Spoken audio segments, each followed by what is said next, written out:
अस्सलाम वालेकुम, this is radio foxtrot from defence outpost. तो अभी तक आप सबको पता लग ही चुका होगा कि बलूचिस्तान में कल एक बहुत ही अनफॉर्चुनेट वाक़या पेश आया है। दहशतगर्द तंजीम बलोच लिबरेशन आर्मी की तरफ से जाफर एक्सप्रेस नामी ट्रेन को हाईजैक कर लिया गया है, जो कि क्वेटा से पेशावर जा रही थी। इस ट्रेन के अंदर तकरीबन 350 प्लस जो पैसेंजर्स थे वो ट्रैवल कर रहे थे, और इसमें से तकरीबन जो 150 पर्सनल थे वो हमारे आर्मी सोल्जर्स थे, उनकी फैमिलीज थी, वो क्वेटा से अपने घरों की तरफ रवाना थे। इसी दौरान बोलान पास के करीब इस ट्रेन के रास्ते में आईडी, इसके ट्रैक के ऊपर आईडी को प्लांट किया गया। उसके बाद जब ट्रेन अप्रोच हुई तो आईडी ब्लास्ट हुआ, जिसकी वजह से ट्रेन का जो इंजन है वो डिसेबल हो गया और ट्रेन जो है वो रुक गई। और फिर जो नजदीक ही एम्बुश लगाए हुए बीएलए फाइटर्स बैठे थे, उन्होंने ट्रेन को अप्रोच करना शुरू कर दिया। इनिशियली यहाँ पर एक फायर फाइट हुई। जो हमारी रेलवे पुलिस है, जो ऑन बोर्ड उनके पर्सनल मौजूद थे उस ट्रेन पर, उन्होंने रेजिस्ट किया। तकरीबन 4 से 5 जो बीएलए के टेररिस्ट हैं उनको न्यूट्रलाइज किया, लेकिन उन टेररिस्ट का नंबर इतना ज्यादा था कि उनको बाद में मजबूरन पैसेंजर्स की सेफ्टी के लिए सरेंडर करना पड़ा। ये तमाम जो सिचुएशन है कल 2 बजे के करीब से स्टार्ट हुई और शाम तक आते आते जो है हालात जो है वो और खराब होते गए। लेकिन कल रात 11 बजे के करीब एक अपडेट आई कि तकरीबन 150 पैसेंजर्स को इस टाइम के ऊपर पाकिस्तान आर्मी की तरफ से रेस्क्यू कर लिया गया है। कुछ पैसेंजर्स को बीएलए ने वॉलंटरीली रिहा कर दिया और कुछ को हमने जो है बाय फोर्स रिलीज करवाया। तो 150 जो पैसेंजर्स है वो इस टाइम के ऊपर सेफ हैं, लेकिन जो रिमेनिंग पैसेंजर्स हैं जिनमें 100 प्लस जो हमारे आर्मी के सोल्जर्स हैं वो अभी भी हॉस्टेज हैं, जिसकी वजह से हालात अभी भी खराब हैं। अब एक आप पिक्चर्स अपनी स्क्रीन के ऊपर देख रहे हैं, ये प्रिसाइज लोकेशन है उस ट्रेन की जहां पर उस ट्रेन को हाईजैक किया गया। एक साइड के ऊपर एक ब्रिज है और दूसरी साइड के ऊपर सीरीज ऑफ टनल्स हैं। तो इसकी वजह से कोई भी रेस्क्यू ऑपरेशन यहाँ पर कंडक्ट करना वैसे ही बहुत ज्यादा डिफिकल्ट है, लेकिन क्योंकि ये एक ऐसी सिचुएशन है कि जहां पर हम लोग हाथ पर हाथ रख के नहीं बैठ सकते, तो कल रात को ही पाकिस्तान आर्मी की तरफ से स्पेशल सर्विसेज ग्रुप कमांडोज को यूज करते हुए एक रेस्क्यू ऑपरेशन जो है वो ऑलरेडी स्टार्ट कर दिया गया है, जिसमें हेलीकॉप्टर्स के जरिए कमांडोज को ड्रॉप किया गया है। नियर बाय हिल्स के ऊपर जो पहाड़ियां हैं उनके ऊपर ड्रॉप किया गया है। साथ ही साथ गनशिप जो हेलीकॉप्टर्स हैं वो भी ऑन स्टेशन मौजूद हैं, सिचुएशन को असेस कर रहे हैं। और इसी बीच आज सुबह जो है वो एक अपडेट ये आई है कि तकरीबन 27 बीएलए ऑपरेटिव्स को न्यूट्रलाइज किया गया है। 27 के करीब जो दहशतगर्द हैं उनको अभी तक मार दिया गया है, लेकिन जो रेस्क्यू ऑपरेशन है वो अभी भी इन प्रोग्रेस है। इससे रिलेटेड कोई रिसेंट अपडेट्स मौजूद नहीं है क्योंकि वो एक बहुत ज्यादा रिमोट एरिया है, तो अपडेट्स उतनी स्पीड से नहीं आ पा रहे। लेकिन वो जो सारा एरिया है बोलान पास का, उसको इस टाइम के ऊपर कॉर्डन ऑफ कर लिया गया है। वहां से कोई भी अब टेररिस्ट जो है वो बच के नहीं निकल सकता। उस एरिया की प्रॉपर सर्वेलेंस की जा रही है CH-4B ड्रोन्स के जरिए, जो पाकिस्तान आर्मी के ड्रोन्स हैं। प्रॉपर उस एरिया की सिग्नल सर्वेलेंस की जा रही है ताकि इनकमिंग और आउटगोइंग जो कम्युनिकेशंस हैं टेररिस्ट और उनके हैंडलर के दरमियान उनको मॉनिटर किया जा सके। लेकिन मैं यहाँ पर फिर आपको एक चीज जो है वो दोबारा से दोहराना चाहूंगा कि ये जो पर्टिकुलर ऑपरेशन है ये बहुत ही ज्यादा डिफिकल्ट होने वाला है, और परहैप्स पाकिस्तान की हिस्ट्री का सबसे डिफिकल्ट हाईजैक और उसके बाद जो एक रेस्क्यू ऑपरेशन है वो ये हो सकता है। अब ये जो जाफर एक्सप्रेस की हाईजैकिंग है, इसमें कोई डाउट नहीं है कि ये पाकिस्तान की एज अ स्टेट हमारे लिए एक बहुत बड़ा फेलियर है, और इस फेलियर को एक्सेप्ट करना जरूरी है, क्योंकि इसको एक्सेप्ट करने के बाद ही हम अपना अगला लाहेमल जो है वो तय कर पाएंगे। इस टाइम के ऊपर सबसे पहली जो प्रायोरिटी है पाकिस्तानी कौम की, पाकिस्तानी स्टेट की और पाकिस्तानी मिलिट्री की, वो ये है कि जो वो 100 हॉस्टेजेस हैं जो यरगमाली हैं उनको सबसे पहले छुड़वाया जाए। लेकिन उसके बाद ला इलाहा इल्लल्लाह,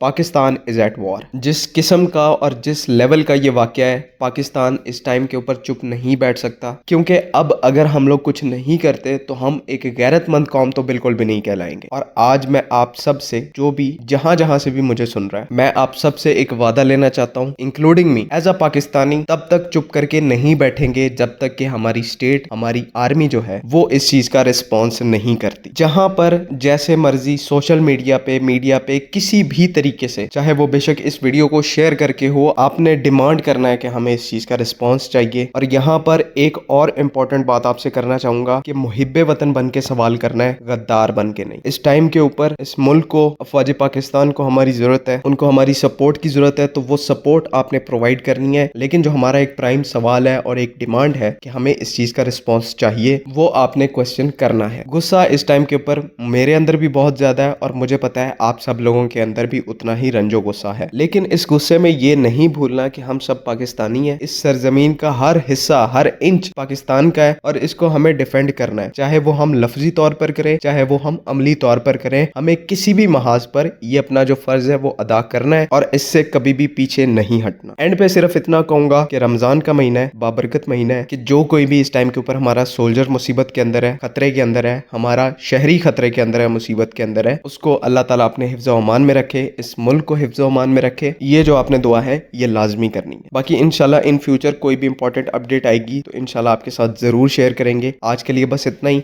अल्लाह हाफिज़। पाकिस्तान जिंदाबाद।